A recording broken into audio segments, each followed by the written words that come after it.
Hey guys, how's it going? This is Joseph Matthews, and in this little tutorial I'm going to teach you how to be funny. And it's actually going to be much easier than you think. These are just some simple tricks that I use to add humor to any interaction, and I know that they're going to work really well for you. Alright, so the first thing I want to talk about is how serious humor really is.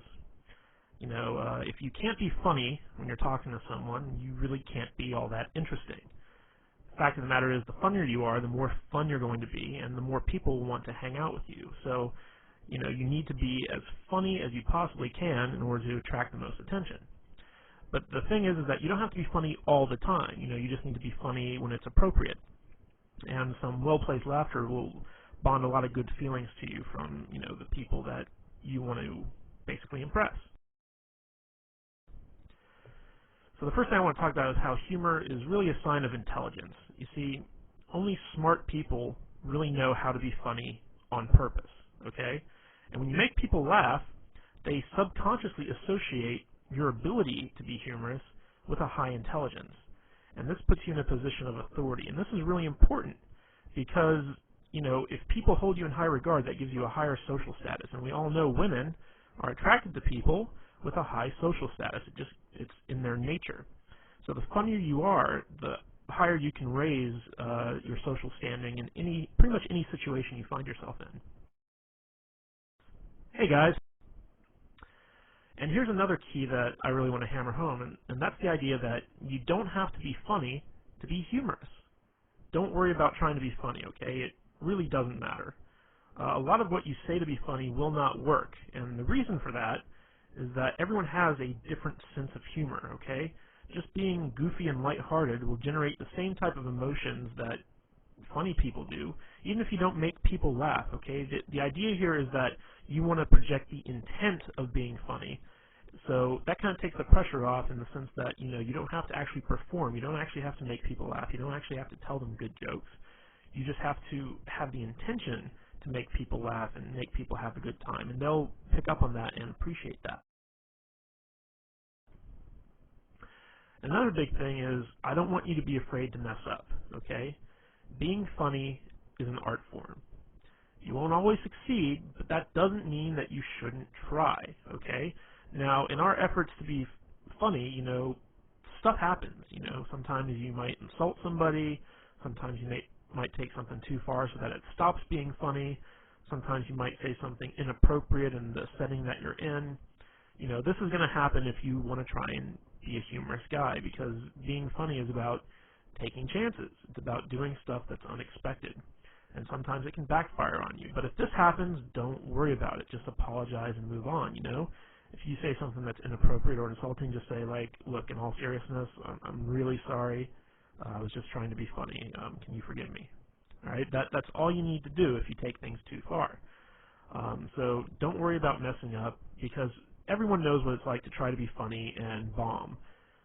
You know, it's happened to everyone at some point in time. So if you just acknowledge it and you ask for their forgiveness, they will usually grant it to you. Okay, and another thing I want to point out is the fact that humor is not hard to do. A lot of people think it is, but it isn't. The truth of the matter is that anybody can do it. If you think you aren't funny or entertaining, don't sweat it. You can be, and you will be. Okay, believe that it's possible for you to be a funny guy even if you aren't. This will help you a great deal. I know a lot of guys out there are saying, like, oh my gosh, I'm so boring, I have no personality, I can't be funny. Okay, get rid of that belief right now, okay? It's possible for you to overcome that, even if you're like the most boring guy on earth who speaks with like a monotone Ben Stein type voice. Bueller, you know the guy I'm talking about. Okay, even if you're that guy, you can still be humorous, okay? You just have to go with it. You can't be, you know, clinging to that belief that, you know, you're just not a funny guy. You can be and you will be, and I'm going to show you. Hey guys. Wow. Okay, so let's talk about the elements of humor. And these are just quick and easy things that I personally use to be funny when I'm around women.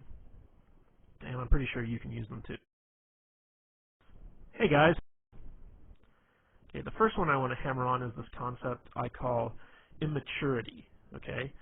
Basically, immaturity is that, everything that was funny in the first grade is still funny when you're an adult. Okay, grown adults acting like children isn't funny, but grown adults talking like children is. So, if you're like throwing a temper tantrum or whatever because you didn't get your way, no one's going to find that funny. But if you start talking like a baby, but you still act like an adult, that is funny. So let's just go over a few examples here. If you were ever a kid and you were on the playground and someone took your toy and you got mad at them, you'd say, "You're a doo-doo head." Okay? And when you were a kid, saying stuff like "you're a doo-doo head" was funny. So let's take that now when you're like a grown man. Let's say a girl says or does something you don't like, and you just kind of look at her and squint your eyes and say, "You're a doo-doo head." That can be funny. All right. Another thing is, for instance, girls are icky. How many times growing up did you and your friends run around saying girls are icky? All right. Everyone's heard this stuff. Women who've been around kids have heard this stuff. So like let's say a woman comes to you and says like, "Hey, I've got a friend I really want to hook you up with." You can just tell her, "Ooh, girls are icky," or something like that. It really doesn't matter. You're just taking stuff that sounds immature and you're applying it to your grown-up adult persona. Another thing is you got cooties. Okay, that's a big kind of thing that immature kids run around talking about.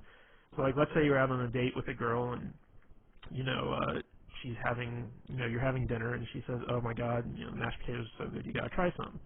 And she holds out her fork for you to like try a little bit of potatoes, and you just say, "Ooh, no, you got cooties."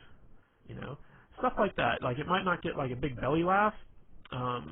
Sometimes it can be if it's unexpected, but most of the time, it's something that's like kind of fun and immature and humorous. So, again, we're creating these feelings that you're going to be a playful type guy when you act I shouldn't say when you talk immature.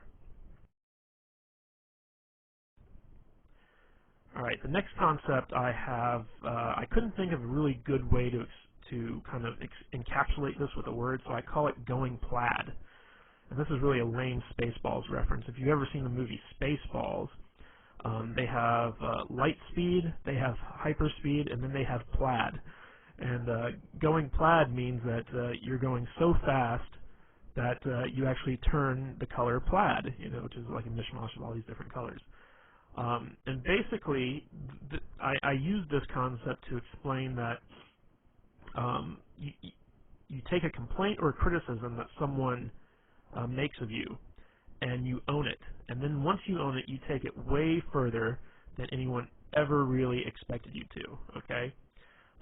So let me give you some examples of this. Let's say you're out with a girl and you say something kind of stupid, and she says, "You're such a dork," but she says it in like a fun way, like she doesn't really mean it. She just says, "Oh, you're such a dork," and you can respond to that by saying, "You're right. I am a dork. I'm the king of the dorks, as a matter of fact. We always get together once a year and have an election, and I've won like the past 12 dork years in a row. And wait till you see my massive Star Wars figurines collection back at home. It's going to make you so hot you won't be able to resist my dork-like charms." That's what I mean by going plaid, is you take something that could be considered something that's negative, and not only do you own it, but you take it to its most ridiculous extreme. So, let's say, you say something kind of funny, and a girl kind of says jokingly, "Oh my God, you're weird." Okay? And, you take that and you're like, "You're right, I'm the weirdest guy you're ever going to meet. In fact, I bottle my own urine and keep it in my refrigerator and label it based on, the time of day and, what month it was." And that's not weird at all. I just think that, it's kind of cool. So you take stuff and you bring it to an extreme, and maybe the urine thing, I just did that off the top of my head. Maybe the urine thing was going a bit too far, but you see what I'm saying. If a girl says you're weird, you say, "You're right, I am weird, but you must be weird too because you're hanging out with me." You take it, you go to the extreme. Another one is when a girl says, "Oh my God, you're so mean." This will happen a lot if you do a lot of teasing. So if you're teasing a girl, she'll be like, "You're so mean. Why are you being mean to me?" And you just look at her and you just say, because I'm a mean person. Duh. What are you, stupid? Of course I'm mean. I'm the meanest guy you're ever going to meet, You must be a masochist because when you hang out with me, I'm going to be so mean to you. So that's what you got to do when you go plaid, is you got to own the stuff that people say about you, and you got to take it as far as you possibly can. Hey guys. Okay, the next kind of concept I want to talk about is dick and fart jokes, otherwise known as racy humor. Okay? Now, a lot of guys kind of shy away from this stuff, but you can't be afraid to joke about inappropriate stuff with women. Okay? Sometimes guys are afraid that it might be too sexual and it might scare the girl off or whatever, but the fact of the matter is, girls love dirty jokes as much as guys. And, in the off chance that they don't, if it is inappropriate or it's not their type of humor, once you find that out, shy away from it. Don't do it again. But, you should always not be afraid to kind of go out and give it a try. So some of the things I like to kind of lump in with the whole dick and fart joke mentality is exaggerating what women, find attractive. Okay? So, like, let's say that women like tall guys. Okay?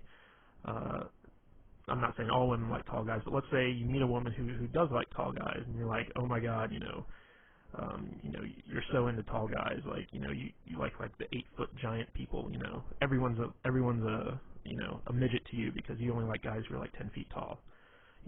That's what you can do, and you can point out like really tall guys and be like, you see that guy right there over there?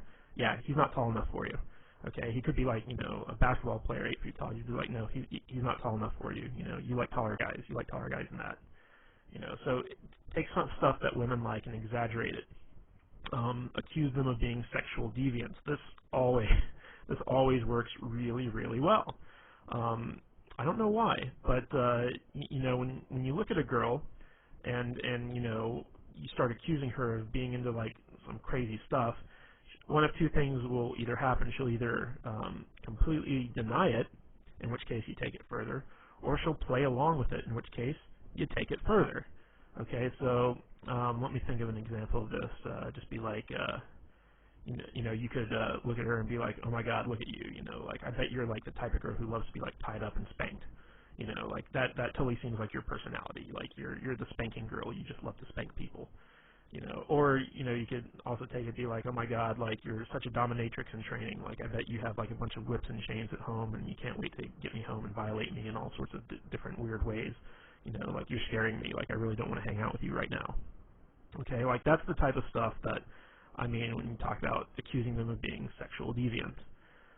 Another thing is talk about how they want to rape you or take advantage of you. Now, this is a little bit of a role reversal thing because, big fear that women have when they're dating guys is that they're going to be raped or they're going to be taken advantage of in some way. But you can actually use this to your advantage by turning it around and saying stuff like for instance, if she brings you a drink and you say like, you didn't slip a roofie in this, did you? Because the last thing I want to do is wake up in bed and find out that you completely took advantage of me. Or if she gives you a drink and you say like, are you trying to get me drunk? Because I'm not that type of guy. Stuff like that. You want to kind of accuse her of being the one trying to get you into bed, okay, or trying to take advantage of you in some way. And this is funny, but it also has like some underlying sexual tension aspects to it, which can be really fun. Another thing is to make fun of bodily noises. Like everyone thinks fart noises are funny, and you can just sit there and be like, with your mouth just go. And then accuse her of being farting. Just look at her and be like, ew, I can't believe you. Ew. And, it's funny because it's obvious you're the one doing it, but you're accusing her, so, it gets some laughs. And the last one is to accuse women of having outrageous fetishes. Okay, and this is stuff that where you take the most mundane thing and you turn it into a fetish. Okay, so for instance, like let's say that you're talking to a girl and she's complaining about having to go to the optometrist to get her eyes examined, and you can say something like, you don't fool me, I know your secret, you have an optometrist fetish, like you have optometrist porn at home that you secretly jerk off to, and you can't wait to go to the optometrist because like you're in love with the optometrist. You know, you take mundane stuff and turn it into a fetish. Like, you know, lots of girls love to shop for shoes. So you say, like, oh my God, you have such a shoe fetish. Like, you know, if those shoes were like a man, you'd totally have sex with them. You know, that's what I mean by turning stuff into outrageous fetishes. Hey guys. Okay, recall humor. Recall humor is basically taking what was funny once and continue to have it be funny again. And this is really where inside jokes come from. So basically, take something that you both thought was funny, that you both laughed at, and reference it again whenever you want it to be funny again. Let me give you some examples of this from my own life. There's a TV show on USA Network. It's called Psych, and it's about this guy who pretends to be a psychic and helps the police solve murders or whatever. And there's a lot of really funny lines in this show. And you know, me and a girl, she used to come over to my place and watch the show with me because I got her into it. And there was one episode where there was a line that the main character used, and he basically said, "Are you a fan of delicious flavor?" And you know, me saying it right now, it's not all that funny, but in context, it really was. So me and the girl laughed really hard at that.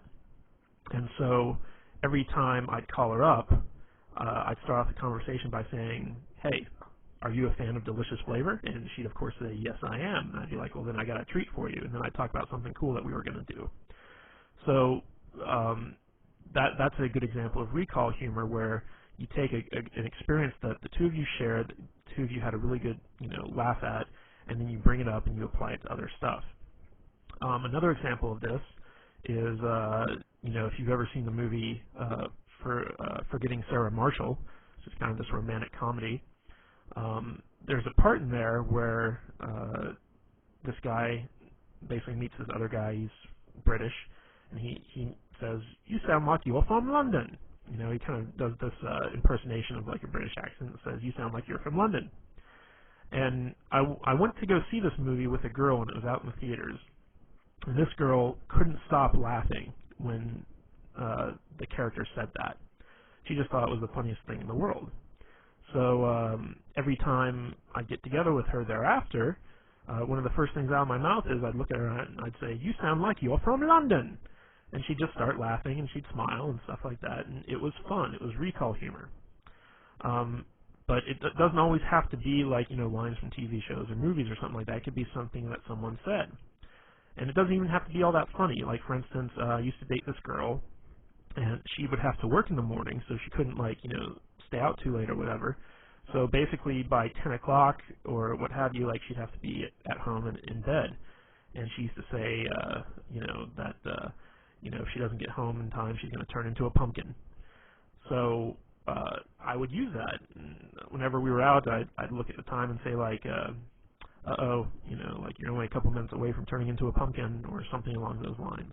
And it was, you know, it's this kind of fun thing where you have this inside joke that, like, no one else really gets except the two of you because you're the only ones that really experience that. So if you've ever had that experience with a girl, be sure to call it back up and use it when you need to. Hey, guys. Okay, the next thing I want to talk about is ambivalence. And this is actually one of my favorite ways to be funny, basically. And what ambivalence is it's basically you look forward to something bad happening or you take pleasure in someone else's misfortune. And you're also kind of unresponsive to bad things. And the reason that this works is because these types of reactions are really shocking and surprising. And because they're so unexpected, they are therefore funny. I'm going to use an example of this.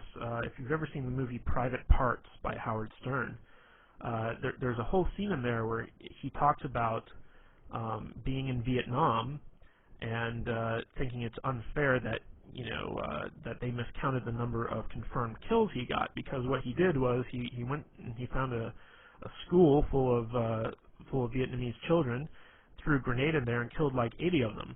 And when his sergeant, you know, came to count the bodies, he said, you know, Private Stern, these are kids, that counts as one kill. So, you know, this kind of horrible story about, you know, going to a school and killing like 80 children, and being upset that it only counts as like one kill, That's an example of ambivalence. You're taking this horrible, horrible act, in wartime, no less, and bragging about it and being upset that you didn't get credit for killing all those children. So that's kind of an example of ambivalence, where you take something bad and you actually kind of take some type of delight in it. So a little bit of a better example of this, like let's say you're talking to a girl and she's complaining about how she works really hard but she never has any money. She's like, oh, I'm so poor. You can take a lot of glee in that. You can be like, yeah, looks like you're going to have to start, stripping or walking the streets or something like that. You're going to need to make some extra money. You just kind of take pleasure in the fact that, she's poor, and you start, kind of trying to get her to do all these terrible things to, make money. Like, looks like you're going to have to be a drug mule. I'm going to have to fly you down to Mexico and shove condoms full of cocaine up your butt and then take you back across the border in order to, help you pay your rent. I mean, that's a good example of ambivalence. Another thing is basically, being unresponsive to bad stuff. Like, for instance, the whole global warming thing. Like, people are all about global warming. We got to save the planet. We got to, do this. We got to do that. And you could be like, screw global warming. I'm cold now. Like, I want it to be hot. I want the world to be warmer because it's freaking cold out, and I don't like the cold. So that's another example of ambivalence. And ambivalence really stems from just being lazy and not caring. Okay, that's how this humor works. Is everything that someone says to you, you can just be like, whatever, and it's funny. All right, here's another thing I call gayness. Now, I'm not saying that gay people are bad or whatever, but you got to admit that gay people are funny. Gay men. Masculine men doing feminine things is always good for a laugh. And stories are also always much funnier when they're told in a gay voice. So, whenever you're hanging out with a girl or whatever and you start talking gay, she's going to enjoy it. She's going to laugh because it's something that's different from who you really are, which is, hopefully, a straight, heterosexual, masculine man. So, sometimes I'll be like, hey, it's gay story time, and then I'll tell a normal story that I was going to tell anyway, but just do it in a gay voice. Be like, I'll say something like, oh, honey, you don't even know, oh my God, the thing with the thing and that guy, oh my God, I can't believe he said that, I'll just go off and I'll riff, but I'll do it in a gay voice. And women, for some reason, I don't know why, they always love it. I don't even think my gay voice is all that good, to tell you the truth, but they like it. Okay, and another great way to use gayness is to pretend to be one of her girlfriends, if a girl starts talking about, something that she'd normally talk about with her girlfriend, I'll be like, wait, pause 1 minute. I'm just going to take my balls, I'm going to put them in this imaginary jar here, okay, I'm putting my balls away. I'm totally your girlfriend right now. Just talk to me like your girlfriend. Oh, sweetie, what's the problem? And then, so it'll be funny and she'll laugh and then she'll start telling me. So you can do a lot of stuff about kind of emasculating yourself, acting gay, talking gay, things like that, and women like it. Okay, another thing is ridicule and teasing. Here's an interesting fact: is that people hate to be made fun of when they're the ones being made fun of. Okay, they hate ridicule when they're the target, basically.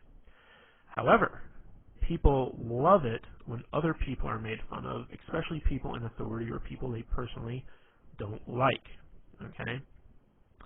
So, let's say you're sitting down with a girl in a restaurant for dinner and your waiter's a real jerk, or he's not a very good waiter or whatever. You could start making fun of that waiter.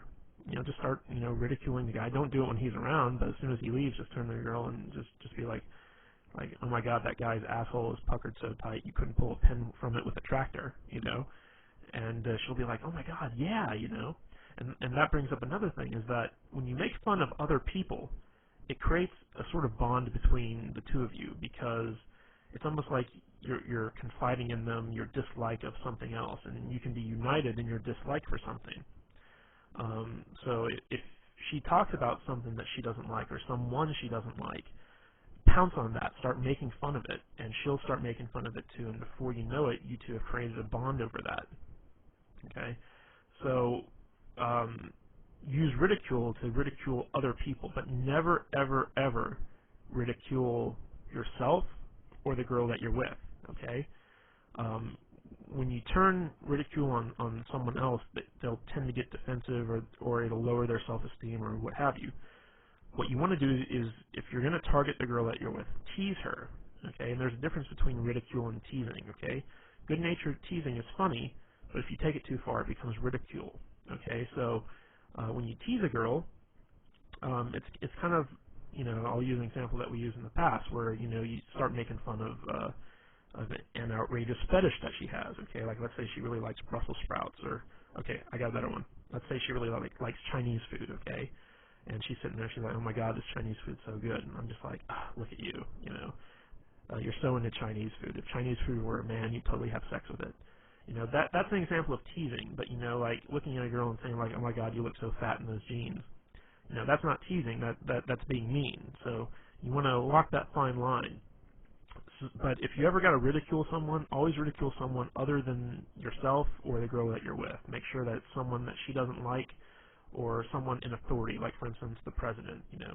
Even if she likes the president or she dislikes the president, whatever, it's always funny to make fun of people who have some type of authority position. You can also make fun of her boss, or your boss, or whatever, someone that has some type of authority over you. Hey guys.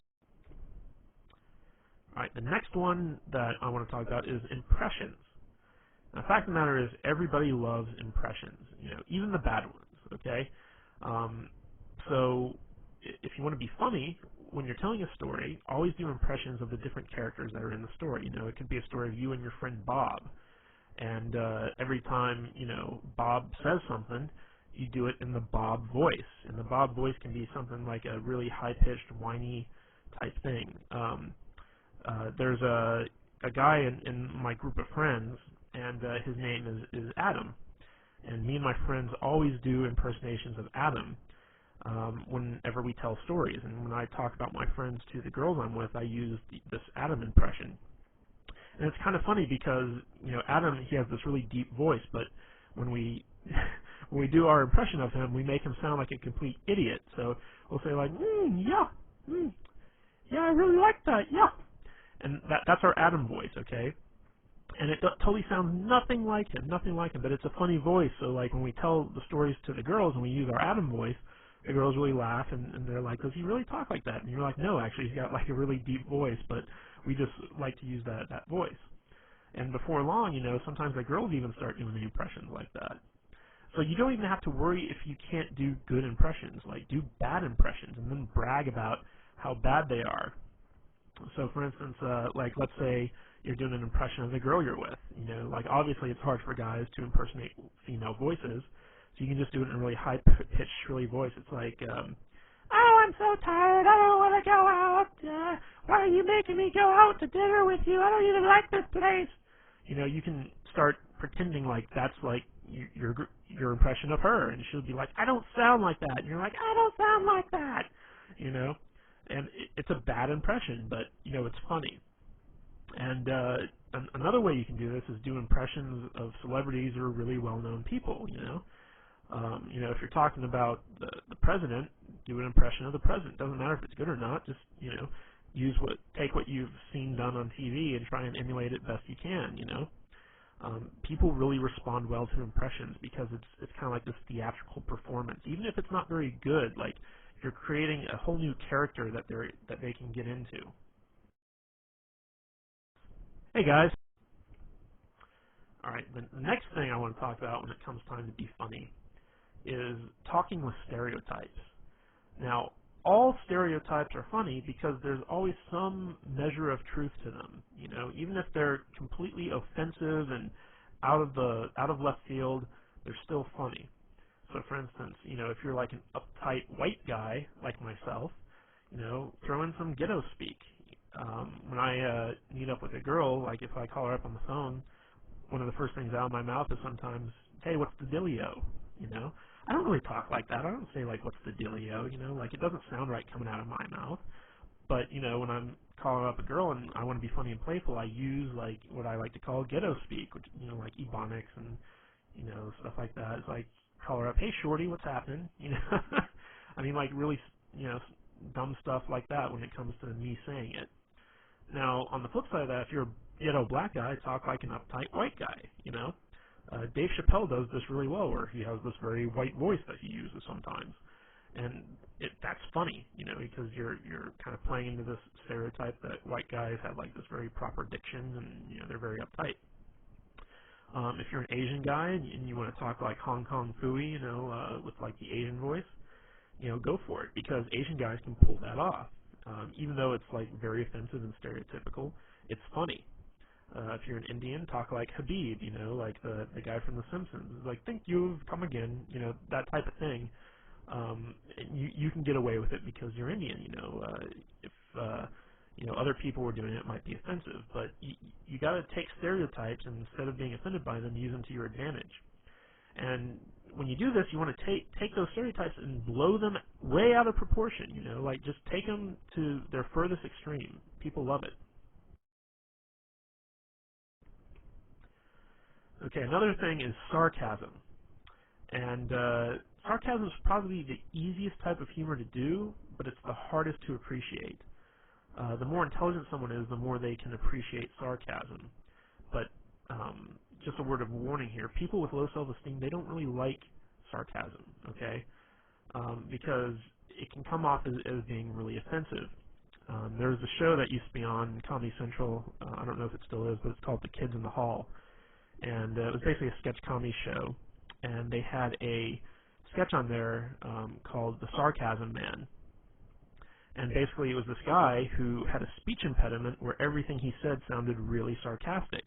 And people were always pissed off with him because it always sounded like, you know, he was just like making fun of them. So, you know, someone would come up to the guy and they'd be like, hey, you know, like, my name's Jim. What's your name? He's like, oh, hi, Jim. My name's Bill. You know, and then the guy'd be like, dude, why are you being so mean? Like, I just came up to introduce myself to you. And it's like, what? I'm not being mean. You know, and it went on like that for like, you know, good, you know, 10, 15 minutes where the guy was just getting more and more upset, and the guy would have to explain like, oh, I'm not being sarcastic. I have a speech impediment. It's a real problem. And, you know, that was kind of like the punchline to the whole thing. So basically, when it comes to sarcasm, you basically got to act like the person you're talking to is a complete idiot, and you have to lower yourself to their level in order to effectively communicate with them. That's basically what sarcasm is you have a feeling of superiority over the person, and you're kind of poking fun at the fact that they're dumber than you are. And oddly enough, lots of girls really love sarcasm. They really love sarcastic humor, and a lot of girls, as a matter of fact, have a very sarcastic sense of humor themselves. Like, their type of humor is sarcastic.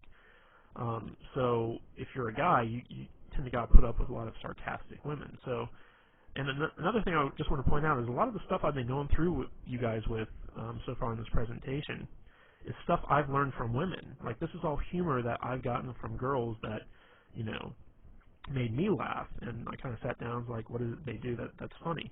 And it's very easy for like a girl to act like, you know, she's better than you and she's smarter than you, and she's got to talk down to you in order to do that. If you're dealing with sarcastic humor from someone else, play into it. Just act like you're a complete retard and be like, you're right, man can't talk, you know. Just go with it. If someone's kind of treating you like that, take it to its, you know, logical extreme. When you're dealing with someone who's sarcastic, you can pull the sarcastic humor all you want. But if you're dealing with someone who's not sarcastic, who has, you know, low self-esteem, is kind of like sweet or whatever, you don't want to go the sarcastic route. Hey guys. Okay, another thing I love to do is use nicknames. Nicknames can be a lot of fun, and they can be really funny. And the more ridiculous the nickname, the better. One of the cool things about nicknames is that it really does create a bond between two people, because when you name something, you imply a certain sense of ownership, and it also becomes a type of inside joke between the two of you. A good example of this is one time I started dating this girl. Her name was Katie, and her email address was something like Goofy Kate, 123 or something like that. And when I got emails from her, it was always, from this Goofy Kate email address, so I just started calling her Goofy Kate, and eventually that got shortened to Goofy. And every time I'd see her, I'd be like, hey, what's up, Goofy? And, she'd laugh and, whatever, but to me and her, it was, she was Goofy. That was her name. There was another girl I met where I used to call her Fuzzy Bunny. I don't even remember why. I just called her like Fuzzy Bunny for no real good reason, but that name kind of stuck. She was my little Fuzzy Bunny.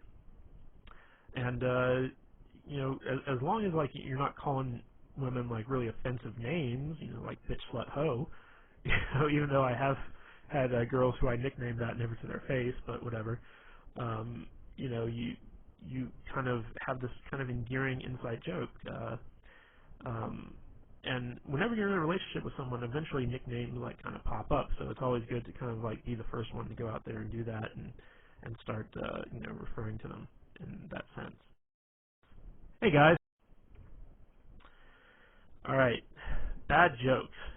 Good jokes are hard. Bad jokes are easy. That's just the long and short of it right there. So if you're going to tell jokes, don't even try to tell good jokes. Just use bad jokes because they're easy. You can go online and find like a billion bad jokes. Word of wisdom, though, the shorter the jokes are, the better, okay? And remember our little talk on immaturity a little bit earlier. First grade humor is always funny. And so if you use bad jokes that, would make like a kindergartner laugh. Now, it might not get you an actual laugh from the girl, but it doesn't matter because it's a playful thing. It's fun, and you can also turn it into a game. So, for instance, you just look at her, like, if there's a lull in the conversation or whatever, you could just say, hey, why'd the monkey fall out of the tree? And she'd be like, I don't know. And you're like, because it's dead, duh. I mean, that's a bad joke, but, it's just something funny. And then you can be like, okay, your turn, tell me a joke. And then she tells you a joke, and it can be a good joke or a bad joke or whatever. And then, like, the idea is, like, in the game, who can tell the worst joke? And another thing I like to lump into the bad joke category are bad pickup lines, because once you get to know a girl, like once you're past the point of meeting her and you're actually dating and stuff like that, bad pickup lines actually work. Surprisingly enough, they do. Like, you could, meet up with a girl to go see a movie, for instance. Let's say you two of you get together, and you're like, damn, girl, did you wash your pants in Windex? Because I can see myself in them. I mean, like, that's a really bad pickup line. It would never work. But if you already know the girl and you use that, she's going to, think it's funny. She's going to let it go. Like, I do this all the time. I take every bad pickup line I can possibly think of, and I use it whenever I, meet up with a girl I know. And it's really fun. It's really funny. Hey, guys. All right. Another favorite tactic of mine is to steal stuff that's already funny.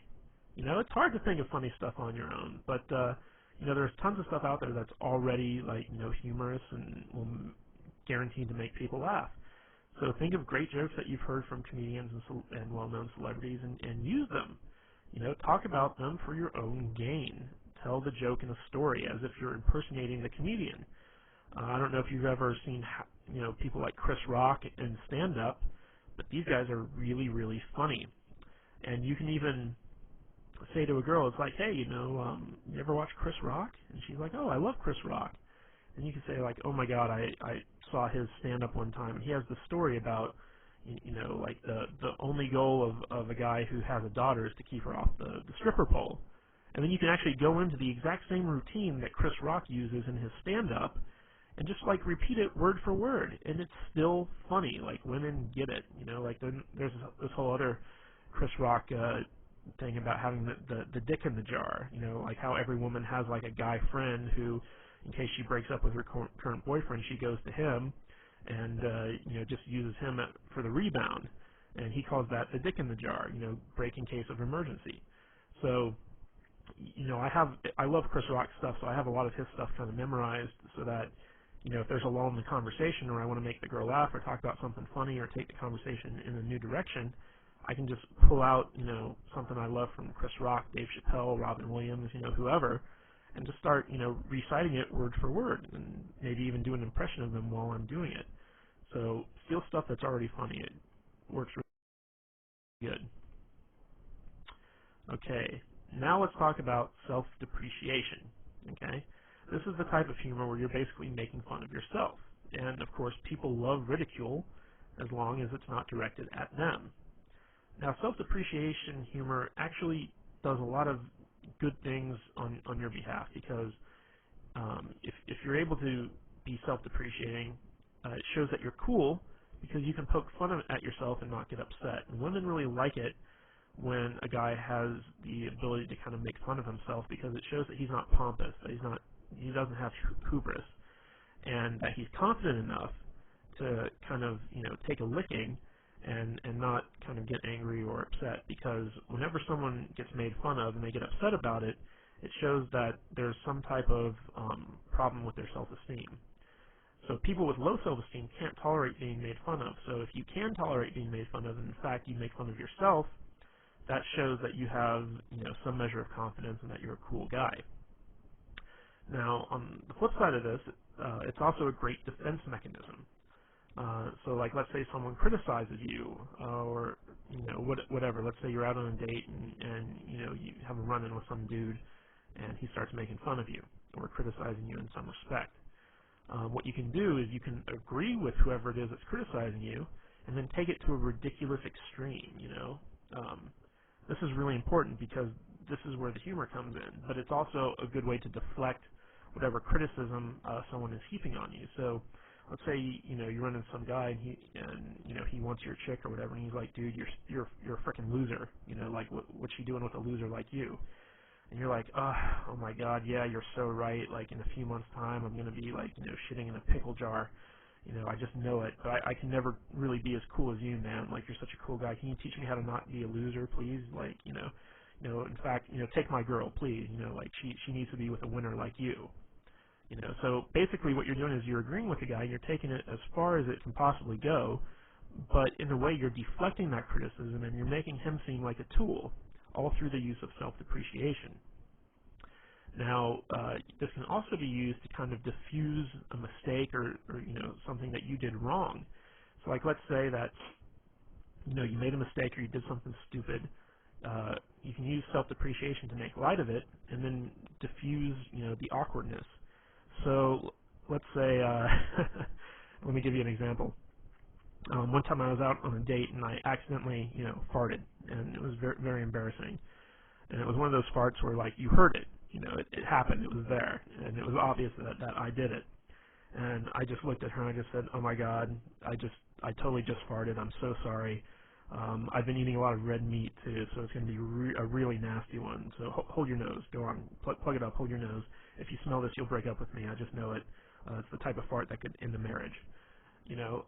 I basically pointed out the fart, and I just let it go and wouldn't let go of it. I took it to the extreme. I was just like, "Oh, it's going to be so nasty. Like, I've been eating all the wrong foods. It's going to be disgusting. You're going to break up with me because it smells so bad. It's just terrible." And so, like, I turned what was really kind of an awkward situation to something where she just couldn't stop laughing. And again, that was that kind of led into some recall humor later on, where it was like the fart that would end a marriage. And she'd say stuff like, like, "Well, you farted in front of me, and I still didn't break up with you." And I'd be like, "Oh yeah, what's wrong with you?" So you can use stuff like that. And I want to make the point that if you use self-depreciation, don't use it to point out your own flaws or harp on your own insecurities. A lot of guys will try and use self-depreciating humor to kind of, diffuse stuff that they feel uncomfortable about. Like, let's say you have a big nose, and you make fun of yourself because you have a big nose. That's not a good thing, because what you're actually doing is you're highlighting stuff about yourself that's bad, and you think it's bad, and you don't want anyone else to think it's bad.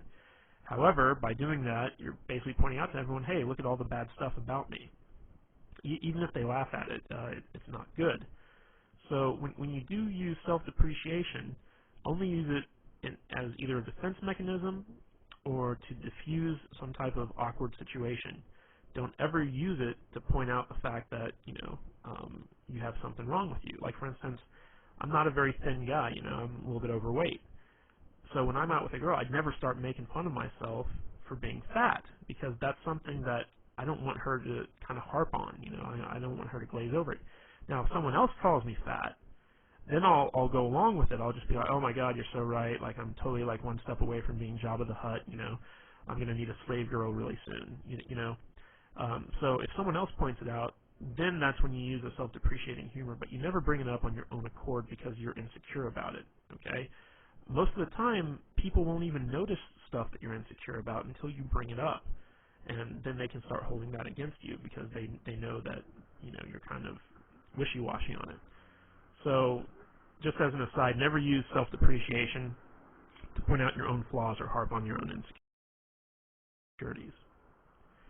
But the biggest key to being funny is to have fun.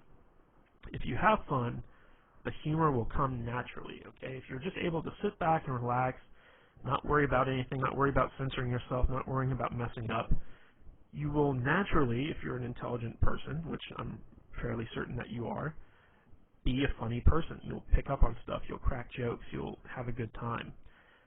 Remember, humor is all about feelings. It's not about really getting a response. It's not about making people laugh. It's about making people feel good. The better you can make people feel, the more they'll like you, and the more personality you'll display. Even if you're not a funny guy, just be super, super positive. People like positivity. And if you can mix that positivity in with some fun every once in a while, people will like you even more. So out of everything I told you about, if you can't even remember one of those little concepts about how to be funny, just have fun.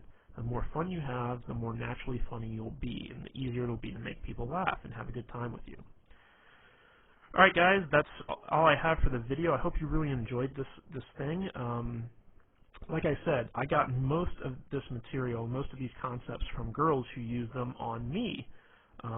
So this is stuff that I know for a fact girls respond to. I use all this stuff in every one of my interactions, and I always get a good response from it. So if you need to, watch this video as many times as you want, learn the concepts, and actually go out and start using them, and you'll be absolutely amazed to see the type of responses girls give you. Alright guys, this is Joseph Matthews, and I'll catch you later.